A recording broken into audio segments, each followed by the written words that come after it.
Today I'm going to talk about setting up a Ceph Octopus cluster with CentOS 8 and Ceph-Ansible. I thought I would just give an overview of a completed one right now, and then we'll move into the actual creation. So what I've got here is VMware Workstation. I've created, of course, a folder for this particular set of machines. This is Workstation 16 Pro. It's actually pretty good. I have the dark mode piece turned on, which is why it's dark. There are several machines for this. The way I typically build Ceph clusters now is I use a control node, so that's my control 8 over here. This particular test cluster essentially has two RAID-OS gateways, which I denote with RGW2 and RGW1. Let's see here, and then monitor. I've one monitor in this particular cluster, and I created an iSCSI just to test Ceph-Ansible as well as an NFS, since they apparently support NFS in this Ceph-Ansible setup. In the new version 5 or stable 5 release of the Ceph-Ansible setup, they have a monitoring piece, which I am going to be installing on the Stats1 server here. The Stats1 basically is just the monitoring. They're using Prometheus and Grafana to show. Let me see if I can bring up a dashboard right quick here. Yeah, we'll bring that up with flip sources. There's our source. Alright, so Grafana you can see over here. This is the dashboard that's created once the Ceph-Ansible piece is completed successfully.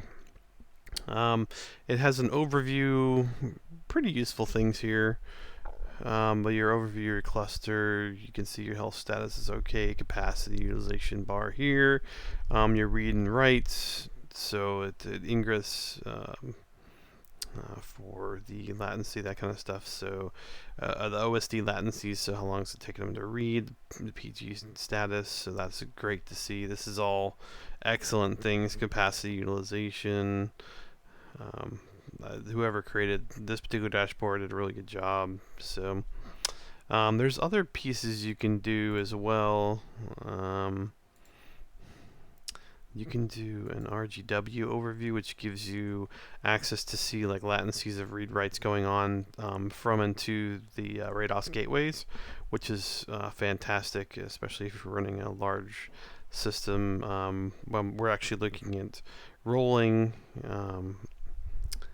this in a SSD setup that we're playing with, that's attached to a standard hard drive spinning disk petabyte cluster that's already in place. So the Octopus is kind of where we're going right now. We're on Nautilus and 3 clusters. Anyhow, so that's a pretty cool dashboard setup. You can kind of go over the various, here's the cluster, and then you can do the host overview to see, there's 4 OSD hosts. In this particular setup that I've got right now in this test cluster, network load, obviously there's nothing crazy here to look at because it's just a local VMware workstation setup. Here's the Ceph dashboard. Let me see if my login. Okay, good. All right. I keep rebuilding this cluster, so I may have messed up my login again. Anyhow, that's working. Good. This is the Ceph dashboard. So if you're familiar with the Ceph dashboard, this is what it looks like. Ever since, let me go back to Nautilus, I believe. I think it was one right before that, Luminous. I think Luminous is when they first introduced this, or at least when I first used it. I may be wrong on that. But I've been using it since Luminous, and for all of the stuff before that, I used Kraken, which was like a third-party thing that someone had created. I think it was actually created by the original Ceph folks. But they really stepped up their game in Luminous with this sucker. It gives you the overview. You can see your cluster, your nodes, all the nodes in the cluster. See, I've got my NFS node in here. The iSCSI gateways don't really count, but you can go down to block storage here. and you can see your iSCSI node. I've got one node here. I don't have any pools or anything configured for the iSCSI because I was just testing the Ceph-Ansible scripting, and of course the Ganesha, I think that's how you pronounce it, NFS piece isn't enabled technically either, even though I've got it going. Here are the gateways. I don't have any buckets, so let me just go back to the daemons, see if I can click it properly. So here are the daemons that I've got set up for the Rados gateway. I had one, and I brought another one in just to test and see how that properly worked. So that was pretty good. And of course, you can see I'm running Octopus, which is 15.2.5 in this particular cluster. So we'll go back to here. And then of course you can do some log surfing there and some basic monitoring. They did integrate Grafana into this. See if I can find where that was. Maybe it was under pools. Whoops. No, that's also good information to see what pools you got. Of course, I have a Rados gateway set up, so it created all the default Rados gateway pools that you will need. Was it maybe it's hosts? Oh, sorry, I only saw it once, and I now I can't find it again. Anyhow, it was a really nice integrated. Oh, here it is. Okay. The overall performance of the pools. So they kind of dropped this in. I'm not really sure if it's actually Grafana or if it's something that they homebrewed sitting on top. But this is also great information to see with some good old filters and stuff in here. No more having to kind of piece together everything, I guess, with this Ceph-Ansible setup, because you can create this, it auto creates this dashboard. The setup I'm using is all virtual machines, of course, and the individual virtuals have the Prometheus piece sitting on them and sending over to the Prometheus service, which is the stats1 virtual machine that's created. The machines themselves, even though they're virtual, I'm not using containers for the Ceph deployment. You can do that with Ceph-Ansible. I just chose not to because I'm going to be deploying to hosts, and we don't currently use containerization for those pieces yet. Not this out of the question. We use I have a separate setup elsewhere for some stuff that uses Mesosphere and some other stuff, as you probably see in other videos I have.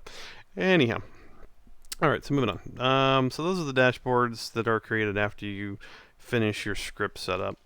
And I just wanted to go over the basic information. So let me hide. Oops, I gotta come back to the main screen here. Let me hide that one. I'm gonna go back over here. So this is the health. Okay, I'm just showing that I've got 5 OSDs. So I've got one OSD server here, which I added, that ended up having 2 disks because I wanted to test adding a disk after the fact. I did set up like very basic information inside of the configuration, so I didn't have to go too deep. I was kind of surprised at the level you can add things. So let me go over the configuration that I'm using. We'll come back to this one over here, and I'll minimize that. Okay, so basically when you get Ceph-Ansible, you just go to you download the Git, and then you set which one you want to use.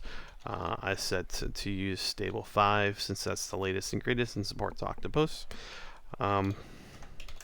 There is a pretty good directory set up here. They give you Ansible. I've installed Ansible separately. My host file is somewhere else, so as you can see, I have a little I just did a soft link over to where the host file sits, so I can easily just bounce into my Ansible host configuration. If I type in the full command. So alright, so here's Ansible, the Ansible host file I've got set up. I use a separate Ansible script to deploy all the basics to the nodes before I roll Ceph. That's the way I've been doing clusters for the past 4 or 5 years now. And it kind of got a little messy because Ceph-Ansible, of course, uses the host file too. So what I figured out is I have to use a separate host file. I used to use separate sections, basically identities for these, like this SSD mon primary. I used to use separate and IDs for those essentially, so I could do 2 clusters off of one host file, but that's not going to work with Ansible. So with Ceph-Ansible. I'm just going to have to put a host file probably in each directory I'm going to launch it from, and then specify it, or just specify it separately. I just don't want to accidentally overwrite information in one while working on a different one. That's obviously bad news. Now I do use different keys, private keys for each cluster, so theoretically it should just error out on me when I try and launch it wrong, but there's always that off chance that you do something stupid, so I try to avoid that. So basically I have some scripts set up that automatically deploy the basics to all servers using the SSD news servers, or news servers is what I queue off of inside the scripts. I do have a primary, like I call it a mon primary, that I use, so because the mon primary has to have NTP or cronny basically set up now. They kind of get rid of NTP in CentOS 8, so I've had to retune the scripts to use cronny instead. And then of course the mon primary sets at least in my scripts, it sets that as the time server essentially. So I also had some stuff for creating keys, that kind of stuff, geared towards the mon primary, because I used to deploy right from the mon primary server. However, I've changed now to control nodes, so this is pretty much just for setting the time server setting up, and then of course pointing all of these servers up here to that server here for time. Cronny's actually a lot better than NTP, so theoretically I could set up all the monitors as time servers, and then they would all synchronize together, and then any server could talk to anything for time management within the cluster, which of course is very important for Ceph. You need to keep the clock skew down pretty low, to basically no clock skew, to keep things in order inside the Ceph cluster. So down here I've got obviously each section, so these are managers. This is the monitoring that they added, I think, in stable 5. I haven't played with stable 4 because I just realized that they got rid of Ceph deploy and Octopus, which is what I was using formerly with all Ceph deployments, simply because I've just been using it since Firefly essentially. So I had to learn something new, I guess, although I've been using Ansible for a while, so I kind of got the gist of what it would do. I just wanted to see how they would roll it, and that's kind of the purpose of this video here, is to show you that kind of stuff. This is a gateway. When I re-roll this out for this video, I'm going to leave the gateway and NFS off just to make it easier. I'm going to pound these out because I want to show adding them separately. And then same thing with the monitor here. I did find out one thing. If you're going to add various components in, Ceph-Ansible will choke if you have an entry in here that doesn't currently have anything on it, and you limit the deployment to just a different, like say I added this one here, and then I had this one here as well, but I only targeted this one, but this one hadn't been installed yet. It will error out on this one right here.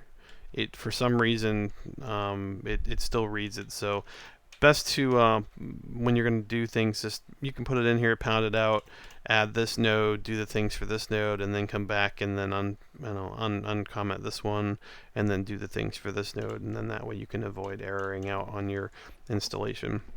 All right, let's keep this moving. So they have basic information here. All of your configs are essentially inside the group vars folder. Let's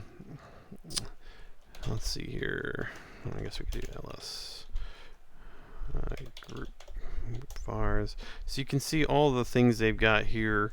They're all named .sample. Now I've renamed the OSDs one down here, as well as the all one here, just so I'm only really using those. I'm not using the rest of the stuff right now. you can get pretty fancy. They've got it pretty well split out. I like the idea of possibly being able to install managers on a completely different node than the monitors, although right now it seems pretty standard to load them on the same node. The biggest config is going to be the all one, so let's move into the OSD one. Oh,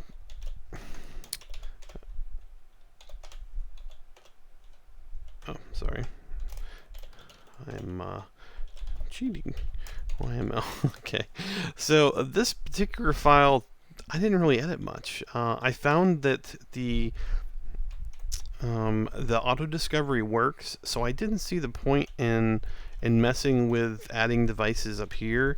This makes it really granular if you want to control right here in this section. So you can set devices. If you got all SCSI disks. Me, I had 2 NVMEs. I've set up all the virtual machines with NVMEs. I'm not really sure why I did that, but anyhow, I probably should have just done SCSIs for simplicity, since everything we're using right now is connected through a SCSI setup.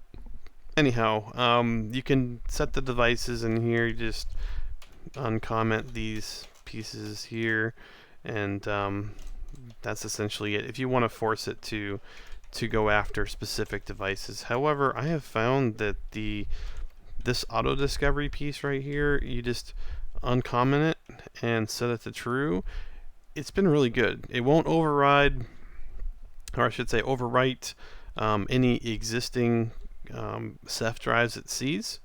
Of course, it won't mess with, basically if it has a partition on it, it won't mess with it. So all you really have to do is make sure all the partitions are blown away on a drive you add to an OSD node, and it will just automatically partition it out and add it to the cluster.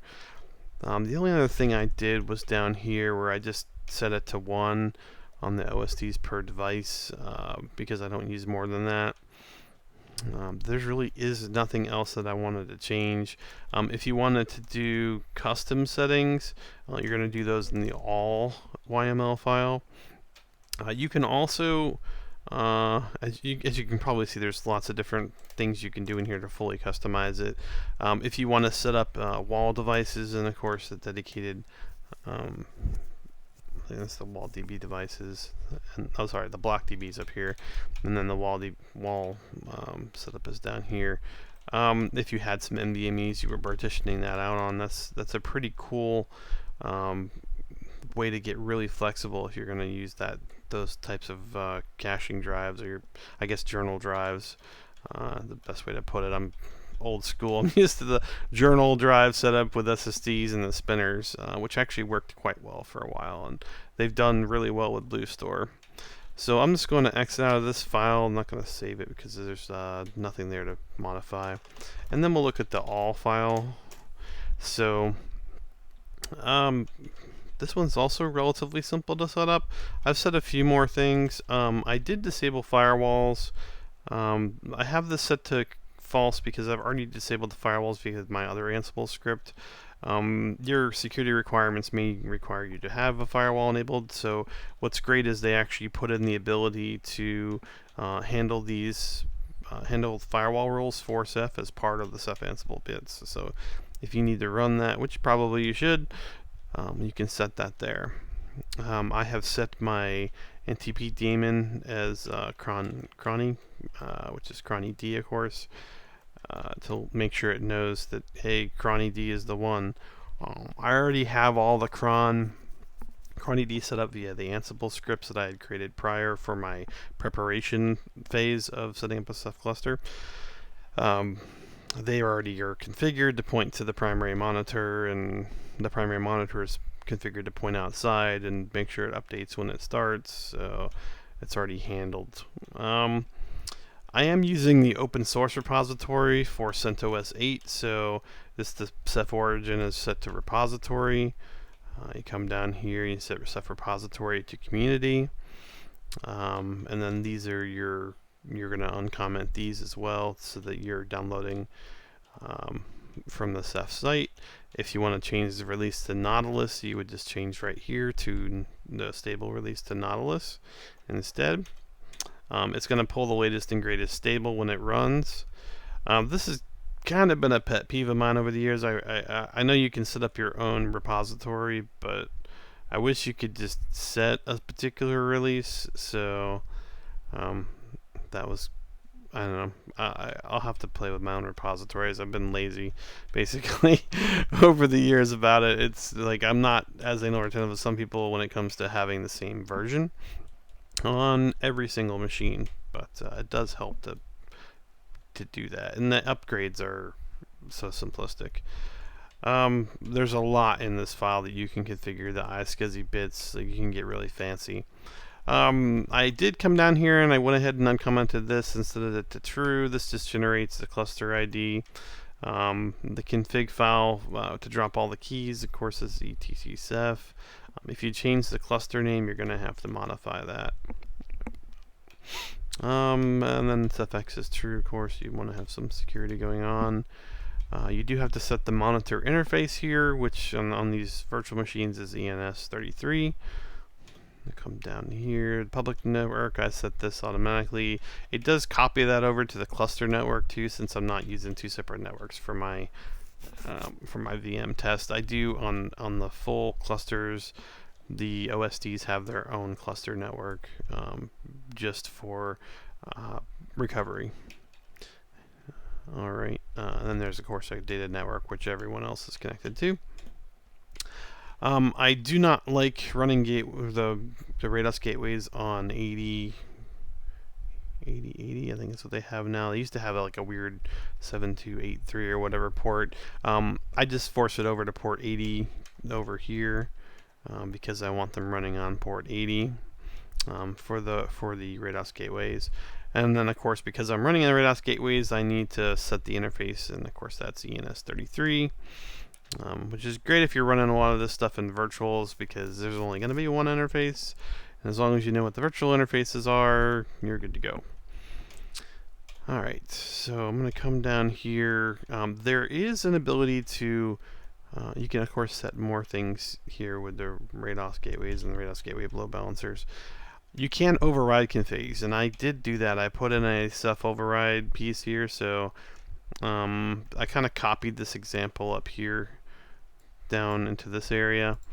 I'm overriding the global settings for default size, setting it to 3, which is technically the cluster default, but I don't know, I may have changed it in Octopus. Anyhow, and the OSD pool min size, meaning that it's still readable as long as there's at least one copy. I like to have those two settings. There's some recovery settings that you can do, but I typically run those live. I inject them directly because I don't really want to leave them on there 24/7 recovery wise, because generally you lose a disk, it's not a priority to get it rebuilt. It's not a big deal.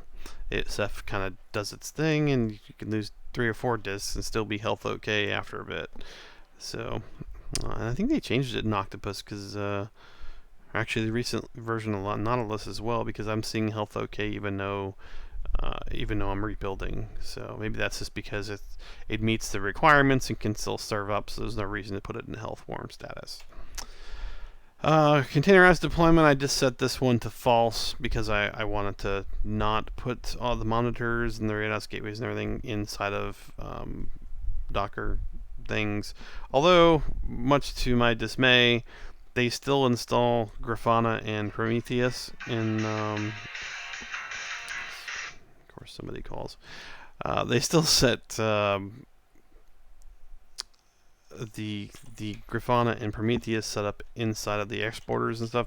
They're all running out of a container, so it still installs a container piece when it's doing its thing. I haven't quite found the setting for that, so it's not that big a deal though.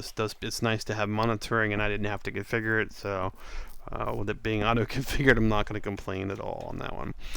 The dashboard, you do have to enable it, so I came down here and enabled the true. That dashboard is amazing, so it's had some growing pains, but it's free. I mean, hey, they did a great job with 99% of it, so I can't complain again. I do have mine set to HTTP just for simplicity of this testing. You can change it to HTTP TPS or SSL. You cannot set the dashboard port to 80. It does not like that. I've tried it. It just doesn't work. It won't go. So I have it set to 8080. I think that's also the default. I create an admin user, usually Ceph dash or something like that. Admin user, read only, obviously no. And then I create a password for that. This is very simplistic because I'm testing. And then the Grafana admin, so you can go in and you can log in and create more users in Grafana and give read-only access, that kind of stuff, to the graphs so that people aren't messing with your graphs or the default graphs. So Ceph graph is what I set with a stupidly simple password. Again, this is testing, but I would set these when you set these up.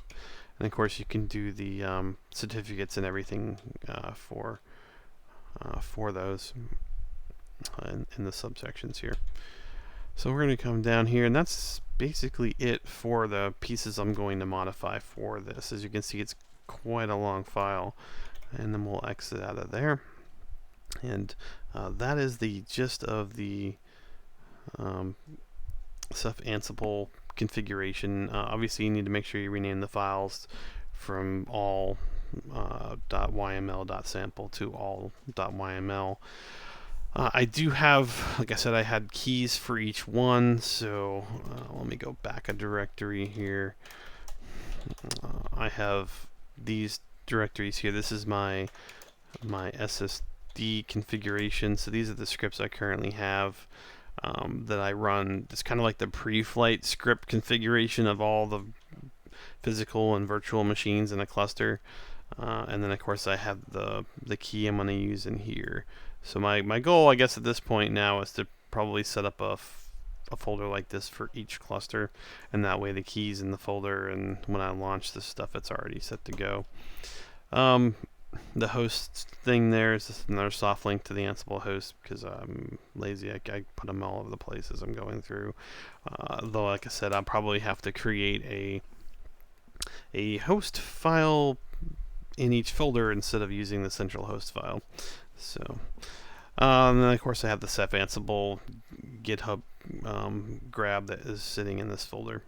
So the instructions for that are in the Ceph-Ansible Ceph documentation. It's pretty straightforward to grab Git repositories and drop them to your local. Just make sure to set the release you want to use when you get it. All right.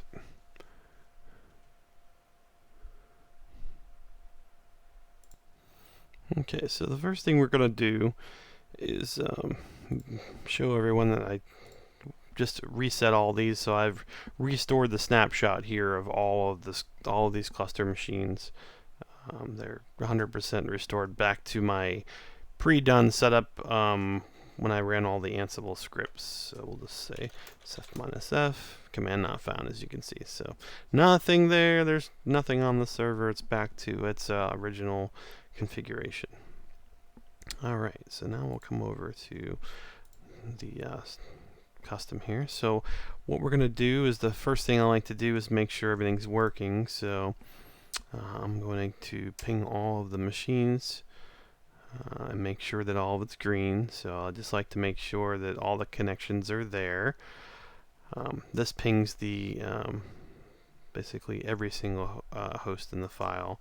And then we'll take a look at the file again. So just to show you I haven't changed anything. I took out the 2 monitors that I'm going to add on later, and the OSD4 and the Rados Gateway 2 and the iSCSI and NFS. So, alright, so let's go ahead and run the next bits here.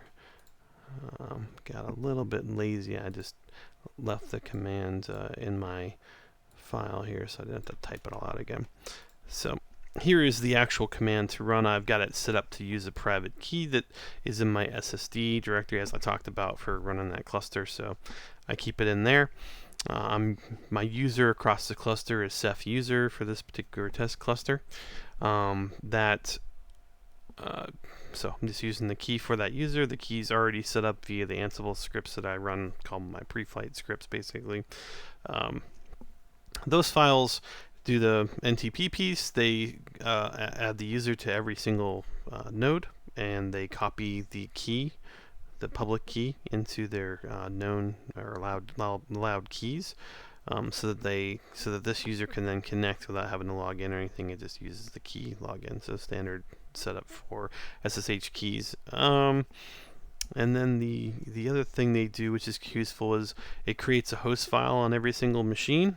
And then it copies the inventory in your host file into every single machine's hosts file itself and drops the entries in. So now, if you were doing this in a cluster scenario, you'd probably want to use DNS instead. Although if you don't trust DNS fully, you could still use the Ansible script to then generate the file to all the machines. So that way they can all talk to each other without having to do any DNS lookups. That way, if DNS goes down, you're still good to go. Most of the Ceph communicates via IP address now, so the naming is not as critical as it used to be. Alright, so I'm going to just go ahead and kick off this piece, and you will see it doing a lot. So it's going to look at what's there, and it's going to see, okay, these are all the machines I have to touch. Then it's going to start running through its process here. And I'll just pause the video because it's about a 3-minute process basically, where it just runs through all the scripts. So you saw the settings we set in the OSD, the other settings we set in the all.yml files. Those are what's being applied with this. So this is like running the full gamut of setting up the entire cluster. So literally, once you do these basic steps ahead of time, you can then use the Ceph-Ansible piece to push out the rest of push out and build the cluster essentially for you within 3 or 4 minutes basically. So if you really got it down to a science, you'd run your scripts, your pre-flight scripts, after you got the machines ready. You'd have your settings in place here, and then you'd kick this off, and within maybe an hour, I guess, or less, you'd have an entire Ceph cluster functional. So it does pause like this occasionally because it's downloading the packages directly, of course, from the community repository that I had selected. I think the other video on YouTube talks mainly about using the dev one. I think that was from like 2015, so that might be why they had it pulling from the dev repository. But I'm going to pause now. Okay, so it's completed. We will note that it did fail on the stats one, and I think it's because I'm putting the stats piece on a separate server. When I loaded this on the monitor node, which already had the container software installed on it, it loaded no problem. So I'm gonna just pop over here to the other one. Let's bring up the interface again. Alright, so here's the monitor node. I'm gonna do a Ceph -fs. So you can see, looks like it's adjusting the pools, but we'll just, oops. So we'll run it again. You can kind of see it's kind of going through its set up here. It's automatically set up to auto scale things, your PG setup, so that's excellent with Octopus. It keeps things running in a optimized fashion. As you can see, I've got one manager. I guess I can't mouse over it, but I've got one manager, which of course I set to Mon1. I've got one monitor, which is of course Mon1, the 3 OSDs, because I had commented out the 4th OSD, and then we're on Rados Gateway. It automatically creates the pools for the Rados Gateway and of course the default stuff. So as you can see, there's 5 pools. The objects in there, of course, are related to Rados. Let's see if I can get. Oh, that's still going. Okay, so hopefully it'll finish soon. I'm going to tap over to the stats server though, because this server does not have the Podman installation, which it's going to want. So let me log in here and run that piece. So I'm just going to do DNF, install Podman, and I'll do /y because I don't want to answer questions. So it's going to install Podman now, and I will spare you the wait time. Alright, so that completed. Now we've got our container piece that we can use. Let's go back over to the other page. And so what I'm going to do again is run it one more time. It didn't technically finish the other piece which would be required, which is the dashboard. As you can see, I'm getting unknown errors now. Of course, this is the old cluster that I showed you initially. Of course, it's wiped out. You can't even, it's not running because the stats piece failed and it doesn't go to the next section. It also, of course, it's going to fail Grafana too. So both of those things are dead in the water until you fix this. So if you put the Grafana server on the monitoring node, it works no problem. However, if you want the setup separate, like I do, it's a virtual machine. It takes almost no resources to run that. So I'm going to go back over here, of course, and I'm going to rerun this command. You could do a limit if you wanted to fix the stats, but in reality, we need the dashboarded piece to finish. So I'm going to just literally, I'm going to rerun the same exact command, and then let it go. The warning purples are Ansibles. That's not the script itself. So we'll let that go again. Again, it takes about 5 minutes, so I'm going to pause. Okay, so I had to rerun it a few times because I found out two things that I didn't previously account for, since I was not running the other pieces in. That just to highlight here, I guess. In the host file, I did not uncomment these other servers inside of the other area, or object area, I guess, inside of the host file. And for some reason, the Ceph-Ansible script still picked them up and tried to copy things to them. And there was a few pieces.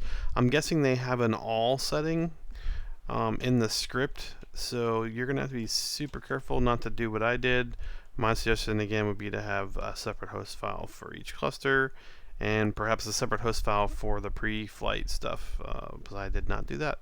This is still a testing scenario, so I guess I'm going to have to split off these two sections here into my own bits. I don't need the rest of these sections anyways in the pre-flight stuff, so I guess I will need to split those off. So if you were just using this section and below to do things, it would be okay.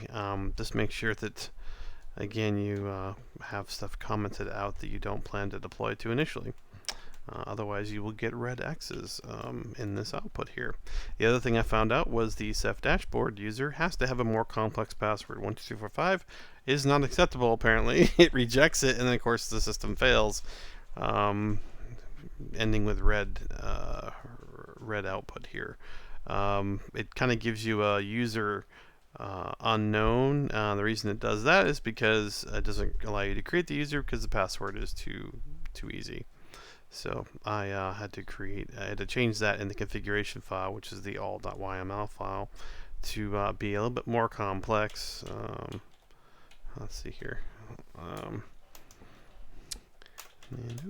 And then we'll do group, and then all, and I'll show you what I set down here to make it more difficult. So Ceph dash, and I just did 12345 exclamation Ceph. So 2 exclamations and then Ceph. Grafana apparently is fine with 12345, but not the Ceph dashboard. So I get it. Obviously, you need to have a more secure system. Alright, so assuming that went the way it was supposed to the first time, let's go ahead and click on the dashboard again. So I'm going to, of course, reload this page. As you can see, this is working.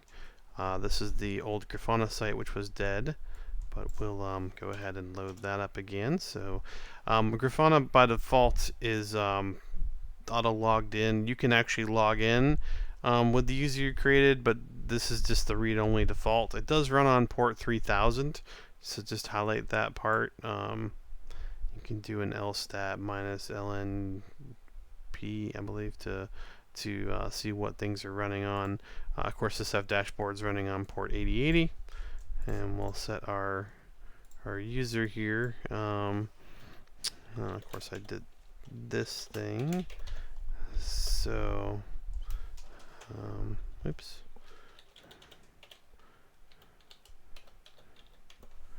See if I can spell properly. Okay, all right. So, sure, update the password. All right. So, this is the new cluster I just created. As you can see, it only has 3 OSDs in it. Health is okay.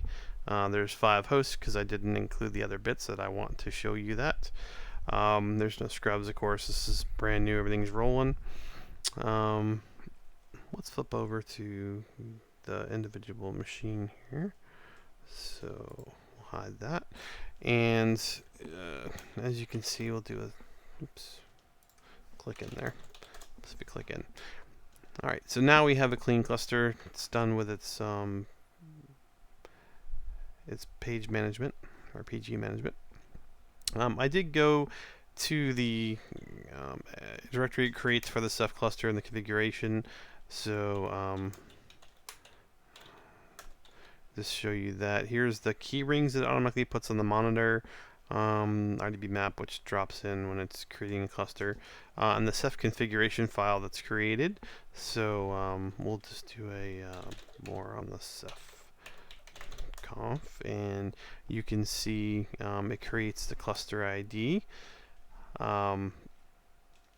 there, that FSID, which is just a random generated one. It sets the default mon host there, as well as the initial members, which is of course mon1. There are some basic rules that it dropped in, which is this crush rule, -1. The Ceph pool default min, which is the one I have customized in the configuration file, or the all.yml file. As you can see, that shows up as the min size 1 and the default size 3. Again, I believe it's default size 3 anyways, but I like to set it. And then it drops in the public network, and it would also drop in the cluster. I actually did that at the very top. I'm not really sure why it drops it in the top, but I did see that before. Alright, so let's go back to the setup here, and I just want to show how you would execute on one machine. So we've already set up our cluster here. Obviously I need to uncomment that, so I'm going to uncomment the RG2 so you can see in the let's start with the OSD4 here. So I'm going to uncomment that under here. Obviously, like I said, this top area interferes, so don't bother doing that. Alright, so I've uncommented OSD4, and I'm just going to show how to add an OSD host server. So of course we're going to use the standard Ansible limit, and we'll just put in OSD4 and we'll run it, and it's going to run through the basic bits, but it's going to primarily target the OSD4 server. So as you can see, OSD4 is kind of showing up on the scroll here, and I'll pause it again to let it do its own thing. Alright, so it's almost done with this part. It's just finishing the monitoring piece. So it's going to install the Docker engine as well as the Grafana setup now. The actual OSD should be online now. Yep, so now you can see it says 4 up, 4 in. We've got 6 hosts added now. Health is okay. It just finished doing that bit during this. This is all while the script's still going, so let me minimize here. You can see that it's finishing the installation. The container package piece takes a hot minute actually, as it's downloading the Docker image as well as the Docker piece. So pause again. Okay, so it finished probably like a minute after I paused it, but as you can see, it only played recap as OSD4. It changed all the bits it needed to get OSD4 online. And of course we'll go back to the dashboard here, and as you can see again, we've got the 4 OSDs online. Now these are OSD hosts that I have online, and I have one host. I have one disk per host set up for the Ceph piece, which is why you only see 4. So I'm technically saying it incorrectly. There's 4 OSDs in, and then there are also 4 OSD host servers that are in too. So I mean, that's pretty much it when it comes to this. You can come in here and you can see the daemons attached. See how I did RG1, which is the RG1 I have set up. I'll come back here, and then I guess we can go over to the other one over here.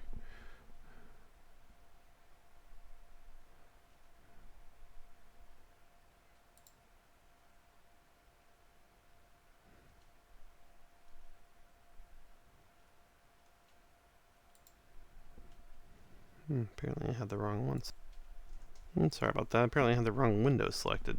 I got 3 windows here. So anyhow, I guess I'll talk about it again. Here's the 4 up and in, OSDs wise, the hosts. Nothing really special.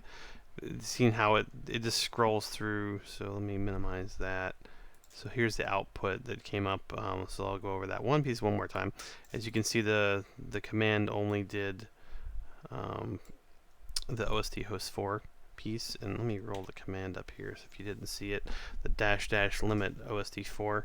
That's all I did on the other command that I was running. Same exact command, I just added the -- limit space and then the host name.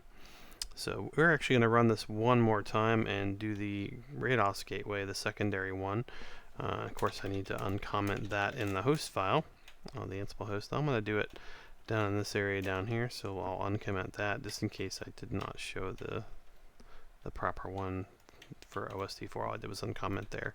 Same thing here, I'm just going to uncomment there. I'll save this file and I'll run my limit, but this time I'm going to do RG2 and we'll set it to run.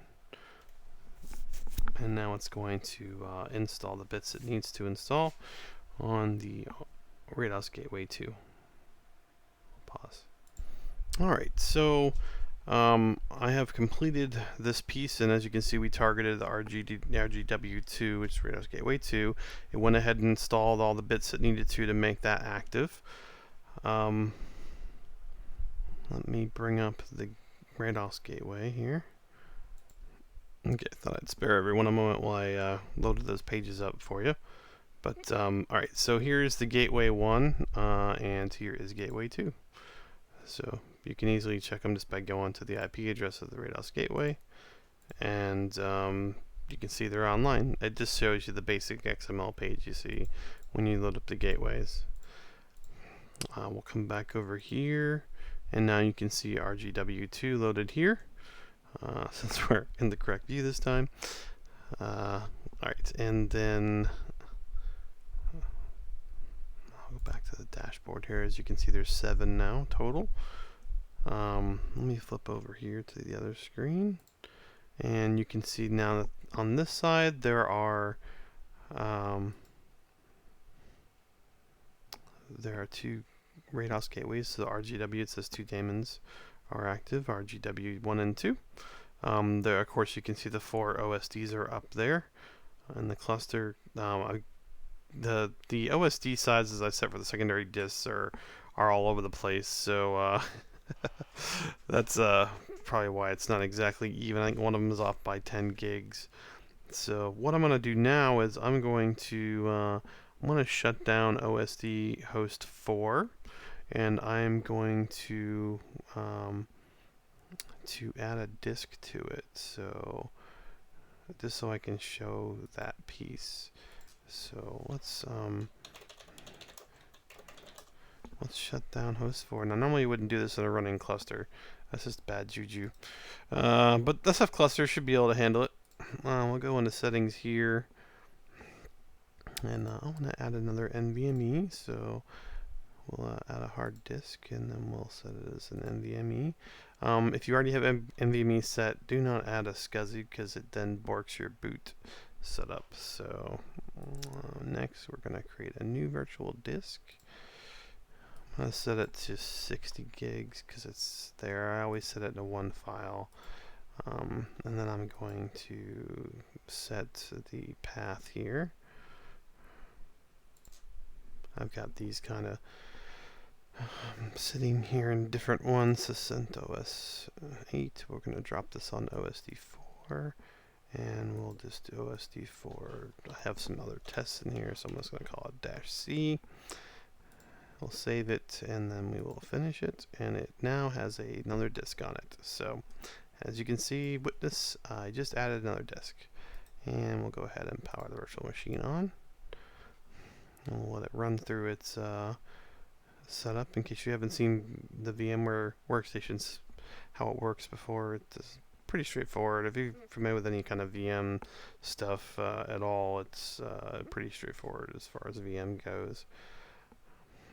We'll let it come back up, and we'll do a Ceph -F. So you can see we've got a health warn. There's an OSD host down. There's one OSD down. And of course, now it's trying to do some recovery, which is what it's supposed to do. All right, so now we're back here.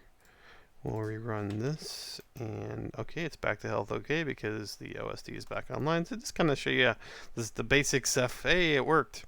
It did what it's supposed to do when things crash and burn, or if you intentionally take something offline. All right, so now we've got the host here, and let me log in, and we'll do a directory on the dev folder. I think it go nv. No. Oh, sorry. Gotta put the star on the end. Okay, so I'm just telling it to show me all. So we got this new disk now that it created, the N3 over here. So NVMe 0N3. That is the new disk that it created and added to the host when I added that new NVMe disk to the VM. So now what I'm going to do is I'm going to go over to the control console again. Let me make sure I flip views. Okay. Alright, so now we're back over here. Now I'm going to target just that OSD host, and that's OSD4, to add the new disk. So let's go ahead and run it. So we'll just, as you can see, I've got my / limit and then OSD4. So the disk has just been added, so it's got no partitions at all on it. If you do add a disk that does have partitions or something on it, I do suggest logging into the individual host server, and you can run the ceph-volume LVM destroy, and then of course the /dev/NVMe or SD, whatever that ends up being for the device name, and you can then blow away all the partitions on it in the way that Ceph will grab it and go. I do this on any kind of disk move, that kind of scenario, just to make sure, even with new disks, when I put new out of the factory disks, and I've had it sometimes where the Ceph deploy won't even, it'll give you an error on the disk, and it's like, oh, there's something there, and it's like, well, there's nothing there. It's a brand new disk. There shouldn't be anything there, but sometimes that happens. So we'll go ahead and run this command, which is the limiting to just OSD4, because all we're doing is adding another OSD disk, or OSD, basically, because I'm using a disk-based OSD setup on these. So we'll just let it run through its bits. It's going to skip most everything. So the greens, if you're not familiar with Ansible, green means it's already done. It's just saying, hey, this is confirmed, this is good to go. So you'll see a lot of greens as you're kind of scrolling through here. Any kind of yellows you see, those are changes it's making. Now, I did notice sometimes it's just rewriting a file or overwriting a file, which is perfectly fine. It's not bad. Like, it's doing the key copy again. Well, that's actually for the OSD, but I've seen it rewrite the monitor key or something. That's perfectly fine. It's just copying over the existing file. So right here, it's going to go ahead and start the OSD, and we'll see if it comes up. So let's go over to the dashboard here and see. Yep, now you can see there's 5 total in the play now. So we just added that other OSD. It just came up. Dashboard updated before I could even get to it. So we'll let it finish. It should be done here in any second now. This is copying the keys. Yep, there it goes. And now it's done adding. It's pretty quick to add an OSD. And if you've ever used Ceph Deploy, that takes just about as long, basically. It's going to install the packages and modify the node exporter, that kind of stuff. So it's pretty straightforward. So that's adding another OSD to the cluster you already got. The monitoring, or I guess the management of those particular nodes, you would still do in the old school fashion, I guess. They don't really have it for that. This is more like adding nodes in. So let's come over to monitor server here, and we'll do a Ceph -s. And as you can see, there's 5 OSDs. The 2 daemons are still active, and everything's good to go. It's already done adjustments for the page, for the PGs. It's all set. So I mean, that's about it. I think I've covered just about everything I wanted to cover in this video. I'm going to put a link on the bottom to my GitHub that has the CentOS 8 pre-flight stuff. So it does. I think I still have the pre-flight stuff I was doing for the CentOS 7 setup, but if you're doing CentOS 7, I guess you could use those instead, because that covers the NTP bits. The CentOS 8 ones are updated for the new requirements for CentOS 8 that you got to do for cron-ed and some other changes in commands. So you'll see the host file creations based off of the inventory file instead of the host inventory file, instead of just trying to write all those out. It's kind of handy if you like to control things instead of using DNS. It's up to everyone as to what they want to do it. I would mean it takes 5 seconds to set up maybe 10 minutes to set up a bind DNS server. So and then point all these to that. You can run that as a virtual machine and run too, just in case things bork. So it's not that they're super lightweight as a VM. And if all you've got using it is the Ceph cluster, then there's really no reason not to set up a bind. Then you wouldn't have to set up the host file like I'm doing.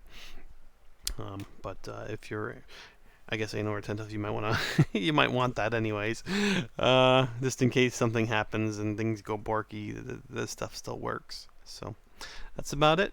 Hopefully this video was helpful and instructive, and you can ignore my my screen fiasco there that I did. But have a good one.